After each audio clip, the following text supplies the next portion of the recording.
قل هل يستوي الذين يعلمون والذين لا يعلمون؟ السلام علیکم ورحمۃ اللہ وبرکاتہ۔ الحمد للہ رب العالمین والصلاة والسلام علی اشرف الانبیاء والمرسلین نبینا محمد وعلی آلہ وصحبہ اجمعین ومن تبعہم بإحسان الی یوم الدین، اما بعد۔ معزز سامعین، آج فقہ کے سیکنڈ لیول کا 8واں سبق ہے، جس کا موضوع ہے نماز جنازہ کے احکام۔ اللہ کے رسول صلی اللہ علیہ وسلم کی بعض احادیث میں نماز جنازہ اور میت کی دفن میں شرکت کا بڑا عظیم اجر و ثواب بتلایا گیا ہے۔ چنانچہ صحیحین کی حدیث ہے، صحیح بخاری اور مسلم کی، حضرت ابو ہریرہ رضی اللہ تعالیٰ عنہ اس کے راوی ہیں، کہتے ہیں قال قال رسول اللہ صلی اللہ علیہ وسلم، کہ رسول اللہ صلی اللہ علیہ وسلم نے فرمایا کہ من شہد الجنازۃ حتی یصلی علیہا فلہ قیرات، جو آدمی جنازے میں حاضر ہو یہاں تک کہ اس پر نماز ادا کر لی جائے تو اس سے 1 قیرات ملتا ہے۔ ومن شہدہا حتی تدفن، اور جو جنازے میں حاضر ہوں یہاں تک کہ دفن بھی کر دیا جائے، فلہ قیراتان، تو اسے 2 قیرات اجر و ثواب ملتا ہے۔ قیل وما القیراتان، کہا گیا اللہ کے رسول صلی اللہ علیہ وسلم سے کہ یہ 2 قیرات کیا ہیں؟ قال مثل الجبلین العظیمین، یہ 2 قیرات 2 بڑے پہاڑوں کے برابر ہیں۔ صحیح بخاری اور مسلم میں یہ حدیث موجود ہے، بخاری 1325 اور صحیح مسلم میں 945 نمبر حدیث۔ تصور کریں کہ ایک آدمی نماز جنازہ میں شرکت کرتا ہے، نماز ادا کرتا ہے اور دفن میں شریک ہوتا ہے، چاہے اس کا کوئی قریبی ہو یا نہ بھی ہو، کوئی بھی مسلمان دنیا کے اندر، اللہ رب العالمین اس کو اتنے بڑے اجر و ثواب سے نوازتا ہے، پھر ہم اور آپ کیسے اتنے زیادہ اجر و ثواب سے خود کو محروم کر سکتے ہیں؟ کیونکہ نیکیوں کے محتاج ہم سبھی ہوں گے، خاص طور سے قیامت کے دن ایک ایک نیکی کا ہر شخص محتاج ہوگا، اور اس ایک نیکی کو دینے کے لیے نہ تو اس کے بیوی، نہ بچے، نہ ماں باپ، شوہر، کوئی کام نہیں آئے گا۔ تو ایسی صورت میں ان نیکیوں کے مواقع کو ضائع نہیں کرنا چاہیے۔ اللہ رب العالمین ہم سب کو نماز جنازہ کے اندر شرکت کی توفیق دے۔ نماز جنازہ کے اندر شرکت گرچہ فرض عین نہیں ہے، فرض کفایہ ہے، لیکن اجر و ثواب بہت ہی عظیم ہے۔ فرض کفایہ کا مطلب یہ ہے کہ اگر کچھ لوگ نماز جنازہ پڑھ لیتے ہیں، میت کو غسل دے لیتے ہیں، کفن دفن کرنے کے بعد کی جو ذمہ داریاں ہیں ان سب کو پوری کرتے ہیں، تو باقی مسلمان گنہگار نہیں ہوں گے۔ لیکن اگر کوئی نہیں کرتا ہے تو پھر ظاہر سی بات ہے سارے کے سارے لوگوں کو اللہ رب العالمین گنہگار بناتا ہے، اسی کو فرض کفایہ کہتے ہیں۔ اور کبھی کبھی یہ فرض کفایہ فرض عین کا بھی درجہ حاصل کر لیتا ہے۔ مثال کے طور پر اگر کسی شخص کا انتقال ہو اور ایک ہی آدمی اس کے پاس ہو جو یہ ذمہ داری ادا کر سکتا ہے، تو پھر اس کے اوپر فرض عین ہے، پھر فرض کفایہ نہیں رہ جاتا ہے۔ ایسے ہی جتنے بھی فرض کفایہ ہیں وہ سب کے سب بسا اوقات فرض عین کا درجہ حاصل کر لیتے ہیں۔ نماز جنازہ کے اندر صرف اور صرف قیام ہے، اس کے اندر نہ ہی رکوع ہے، نہ ہی سجدہ ہے، نہ ہی تشہد ہے، صرف قیام ہے، جس میں 4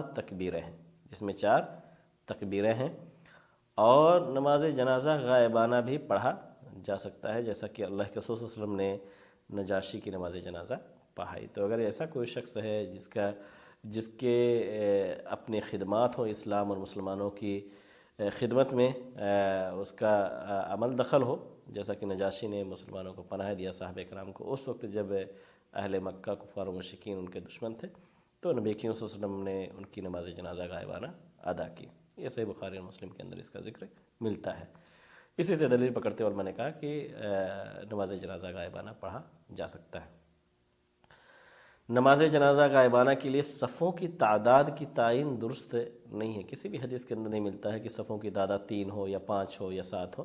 جتنے بھی صف بنے ظاہر سی بات ہے اتنی صفحیں بنائی جا سکتی ہیں، تو لوگوں کی قلت اور کثرت کی بنیاد پر صفحیں کم اور زیادہ ہو سکتی ہیں۔ اگر طاق صف بنانا پاسیبل ہو، طاق کا مطلب ہے کہ جو جوڑے دار نہ ہو، مثال کے طور پر 3 یا 5 یا 7 یا 9 یا 11 13، تو زیادہ بہتر ہے، کیونکہ حدیث میں کہ ان اللہ وتر یحب الوتر۔ لیکن اگر نہیں پاسیبل ہے تو پھر ظاہر سی بات ہے کوئی حرج نہیں ہے۔ صحیح بخاری اور مسلم کی حدیث میں، صحیح بخاری کی حدیث میں اس کا ذکر ملتا ہے۔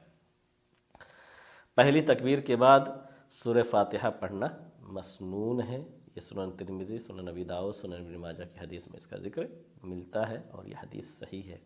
حضرت عبداللہ ابن عباس رضی اللہ عنہما نے باقاعدہ نماز جنازہ پڑھ کر کے دکھلایا اور کہا کہ ایسے ہی اللہ کے رسول صلی اللہ علیہ وسلم نے نماز جنازہ ادا کی۔ تو پہلی تکبیر کے بعد سورہ فاتحہ ڈائریکٹلی، اس کے اندر نہ تو دعائے ثنا ہے اور نہ ہی کوئی اور سورہ ملانی ہے۔ دوسری تکبیر کے بعد درود شریف، جسے درود ابراہیمی کہا جاتا ہے، اللہم صلی علی محمد وعلی آل محمد کما صلیت علی ابراہیم وعلی آل ابراہیم انک حمید مجید، اللہم بارک علی محمد وعلی آل محمد کما بارکت علی ابراہیم وعلی آل ابراہیم انک حمید مجید۔ تو دوسری بار تکبیر جب کہیں گے اللہ اکبر تو درود ابراہیمی پڑھنا سنت ہے۔ تیسری تکبیر کے بعد میت کے لیے دعا ہے، جس کا ذکر آگے آئے گا، کہ جس میں میت کے لیے بھی دعا ہے، اور بلکہ پہلے ایک عمومی دعا ہے جس میں زندوں کو بھی شامل کیا جاتا ہے۔ اور چوتھی تکبیر کے بعد سلام پھیرنا مسنون ہے۔ نماز جنازہ کے اندر سری اور جہری دونوں طریقے سے قرأت کرنا درست ہے۔ عام طور سے لوگ سری ہی نماز جنازہ ادا کرتے ہیں، لیکن جہری بھی جائز اور درست ہے، اور یہ صحیح بخاری میں اس کا ذکر ملتا ہے۔ ایسے اگر کوئی شخص سورہ فاتحہ کے ساتھ کوئی سورہ ملانا چاہے تو بھی ملا سکتا ہے، اس کی بھی گنجائش ہے، بعض حدیث میں اس کا تذکرہ آیا ہوا ہے۔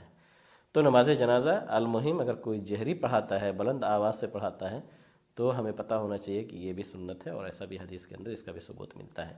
درود شریف کے بعد تیسری تکبیر میں جو دعائیں اسے یاد ہو، کئی دعائیں ثابت ہے اس میں، ان میں سے ایک دو دعا میں آپ کے سامنے میں نے لکھ رکھا ہے۔ ایک جو دعا ہے جس کا ذکر سنن نبی داؤد، ترمذی اور ابن ماجہ کی حدیث میں ہے، صحیح حدیث ہے، وہ دعا عمومی ہے۔ اس میں ہم کہتے ہیں، پڑھتے ہیں اللہم اغفر لحینا ومیتنا وشاہدنا وغائبنا وصغیرنا وکبیرنا وذکرنا وانثانا۔ ہم کہتے ہیں کہ اللہ رب العالمین تو بخش دے ہمارے زندوں کو، ہمارے مردوں کو، جو یہاں پر حاضر ہیں ان کو، جو غائب ہیں انہیں بھی، ہمارے چھوٹوں کو، بڑوں کو، مردوں کو اور عورتوں کو۔ تصور کریں کہ جنازے کی نماز جب آپ پڑھتے ہیں تو اپنے لیے بھی گویا دعا کرتے ہیں۔ ایسا نہیں کہ صرف میت ہی کے لیے دعا کی جاتی ہے، بلکہ اپنے اہل و عیال، اپنے بچوں کے لیے، دنیا کے تمام مسلمانوں کے لیے ہم دعا کرتے ہیں۔ ہم کہتے ہیں اللہم من احییتہ منا فاحیہ علی الایمان، اے اللہ تعالیٰ ہمیں سے جس کو زندہ رکھے اسے ایمان پر زندہ رکھے، ومن توفیتہ منا فتوفہ علی الاسلام، جسے وفات دے تو اسلام کے حالت میں وفات دے، اللہم لا تحرمنا اجرہ ولا تضلنا بعدہ، اللہ تعالیٰ ہمیں اس کے اجر سے محروم نہ کر، اور نہ ہی اس کے بعد ہمیں اللہ تعالیٰ گمراہی کے راستے پر چلا۔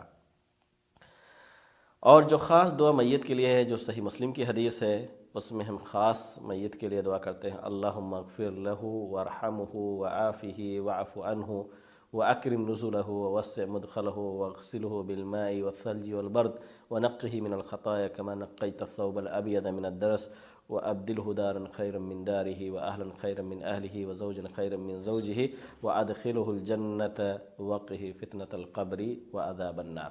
تو کہنے کا مقصد یہ ہے کہ یہ میت کے لیے خاص دعا ہم کہتے ہیں کہ اللہ تعالیٰ بخش دے، رحم فرما، عافیت کر دے، اس کے اللہ رب العالمین اس کے نزول کو، یعنی قبر کے اندر اللہ تعالیٰ اس کی عزت افزائی کرے، یعنی اس کی قبر کو کشادہ کر دے، اس کے گناہوں کو دھل دے اللہ رب العالمین۔ اور یہ دعا مرد کے لیے بھی اور عورت کے لیے، کیونکہ میت کا جو لفظ ہے یہ مرد اور عورت ہر ایک کے لیے بولا جاتا ہے۔ بہت سارے لوگ ہیں عورت کے لیے جب پڑھیں گے تو اللہم اغفر لہا وارحمہا وعافہ واعف عنہا واکرم نزلہا ووسع مدخلہا، یہ ایسا تکلف ہے جس کی کوئی ضرورت نہیں ہے، کیونکہ میت ہے، اور میت ظاہر سی بات ہے آپ اسی سیغے کے ساتھ مرد و عورت دونوں کے لیے آپ پڑھ سکتے ہیں۔